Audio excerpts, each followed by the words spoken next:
Hi guys! So just like I would start every semester of my note off with an introductory class, giving an overview to the approach of how we're going to be learning, I decided to do that here too because we have so many people joining us from different backgrounds. I just thought it'd be great if we all got on the same page. So when people hear the Hasidic approach, then often that has different associations for them. And so you might be thinking, wait, does this mean that she's gonna be name dropping all kinds of Kabbalistic terminology? She's gonna be saying like, oh, so the reason David did this is because his chesed was out of sync with his netzach in the world of Bria. No, no, no, no, don't worry. That's totally not what I'm gonna be doing here. Not because I have anything against it, just that's not the Hasidic approach. So what is the Chasidic approach? Okay, so in order to be able to explain what the Hasidic approach is, we need to be familiar with two concepts. One, the Pardes paradigm, and then two, well, where does Chasidus fit inside of that? Because Chasidus is very much predicated on this concept.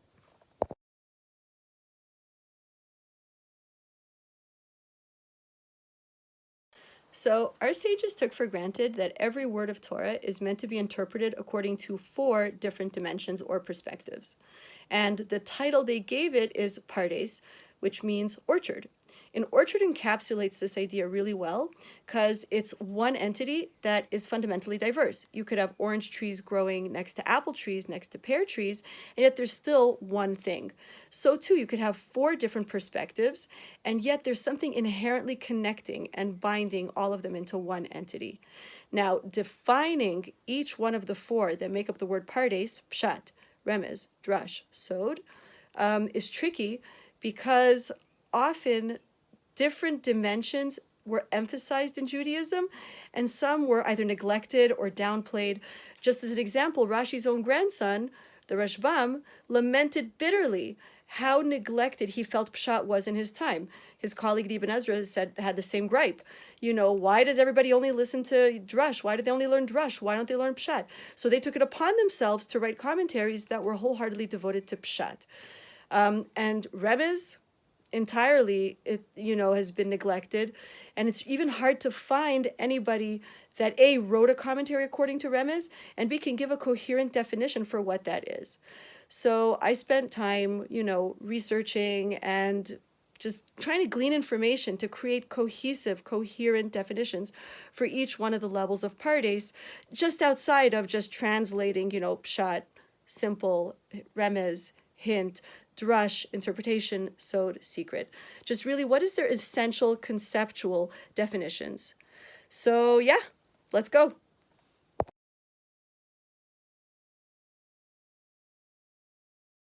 Pshat is the simple literal text, except that the sages of the Talmud actually have a slightly different explanation of it. It's not just the literal text, but rather it is the explanation that works the best contextually, because Pshat actually in Aramaic means to flow, like Pshatei de Nahara, the flowing of a river. And so basically, Pshatei Dekra is the term that the sages use in the Gemara, and it means the flow of the biblical text. So that's why sometimes it sounds like the sages are taking liberties, interpretations, and it seems as if they don't really understand the difference between Pshat and Drash, but it's not true, because usually in that case, they are giving an interpretation that is working with the greater context of the story, as we're going to see on Sunday, really, really clearly, an example of that.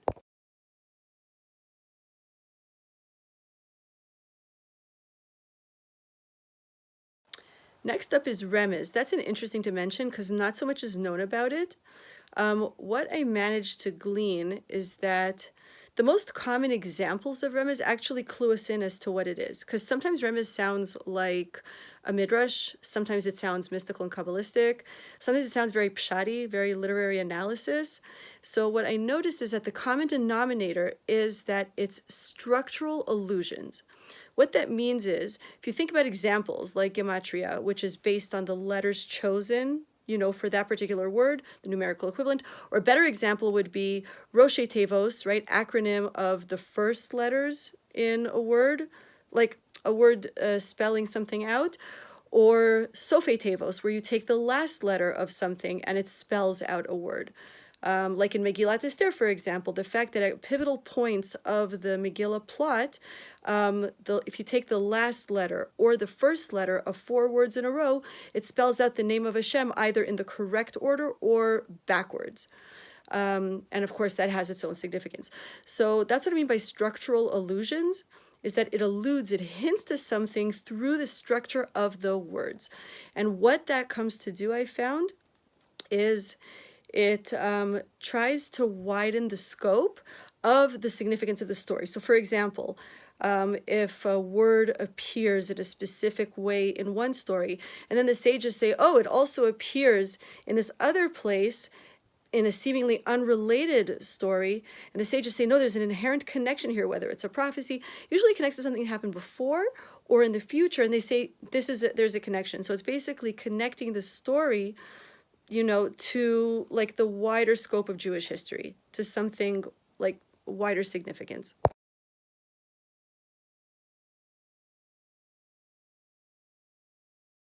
So next up is Drash, and that's tricky because there's different types of Midrash.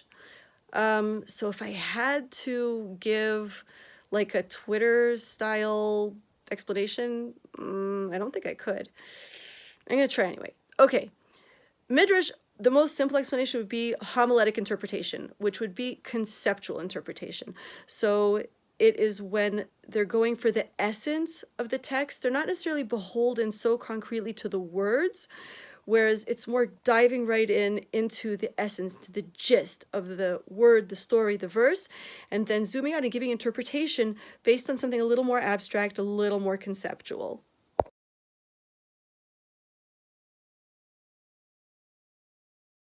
Okay, so Sod is in some ways the easiest, the easiest dimension to explain.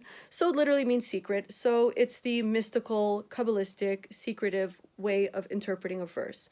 It's also in some ways the hardest, because basically it has its own language. It has its own lexicon completely. So if you're not familiar with the lexicon, you read a Kabbalistic interpretation of a verse, you will be completely lost. Just like if you open a book in Chinese, if you don't know the Chinese characters, you will be lost. On the other hand, it's really just straightforward. It is the mystical approach. So once you do know the lexicon, then it's pretty straightforward.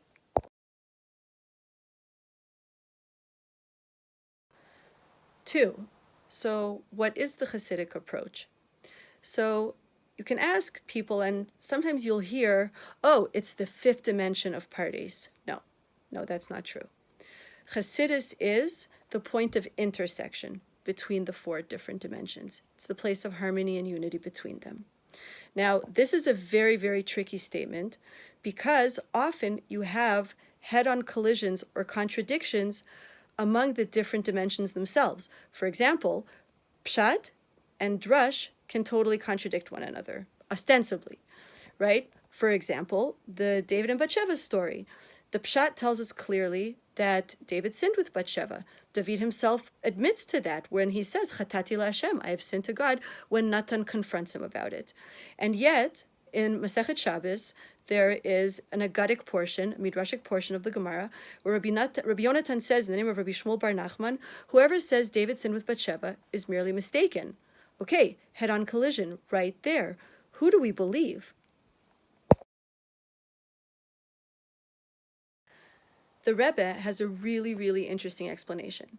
So he says in a Rashi Sicha on Parashat Ki Tisa that the whole idea or perception of the contradiction among the interpretations is an illusion. He said that the illusion occurs when you have a Torah that is a godly Torah and hence inherently unified. When it enters a physical world, and since the physical world is inherently fragmented, then the unified Torah, as soon as it enters the physical world, splits into 4 different dimensions. But it's just an illusion. And he said the role of a Jew is to learn the Torah in such a way that he's able to get back to the godly perspective. The metaphor I love using to encapsulate the idea of what Chasidus' approach is to Pardes is of white light passing through a prism, right? Because we know that the white light contains within it all the colors, and the only thing that causes the revelation or manifestation of the multiple colors is that it passes through a prism, and then the light refracts. So too, that when a unified Torah is in God's world, it's all in there, right? The Pshat, Remez, Drash, but they're all unified. And the only thing that causes the illusion of separation is passing in a physical world, which is inherently divisive. There's yesterday, today, tomorrow. And no, they cannot all be the same point in time. Whereas in God's world, that's exactly how it does work. There's perfect unity.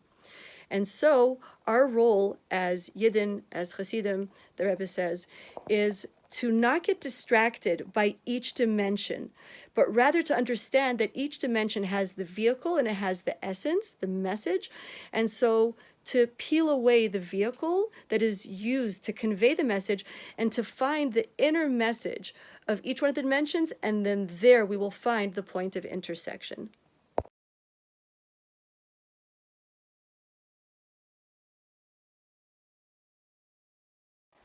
So, one final point. We need to understand that we're not always going to find the perfect reconciliation among the dimensions. Sometimes it's a little more obvious, sometimes it's less obvious, but the goal is to go through the process. And the most important thing in Torah scholarship is never to be afraid of questions, of conflicts, of contradictions. I mean, that's literally what we do. We ask questions. That's the whole foundation of Torah scholarship. A Jew needs to understand that Torah learning isn't consuming information. It's not about, I read another thing, I now know another fact. That's not learning, that's reading. Learning inherently means somehow improving yourself through the process of acquiring information, right? Becoming better than you were 5 minutes ago before you started going through the process. That's Torah learning. So even though there are many purposes to the Pardes process, one of them is literally to challenge us. Like, don't park yourself in one perspective. You think you have it all figured out? You think you read the Joseph story and you know what happened there? Think about it again. You think now you understand according to Drash? Think about it again. Because according to Sod, this is what it means. Okay, so I hope that was clear. And if not, you know where to find me. You have all my social media contact info, all of it. Now that I joined 2018, hi! Yeah, so before we embark on this beautiful endeavor of our weekly Navi class, I wanted to leave us with a brief prayer. One, that we should merit to be brave, to not be afraid of our questions, of contradictions, of conflicts, that we should notice the differences correctly and we should appreciate them. Two, that we should merit to be loving, that we should find the points of unity, like we should seek them out and find them where they actually are and not just need to fetch them out. And three, that we should truly merit to become closer to the great author through his incredible wisdom, through his incredible work, the Torah, that he revealed himself to us through, and that we should truly merit to be Torah learners. That means that we should see week to week how in small ways we actually are better now than we were just the other day. See you Sunday, ladies. Looking forward.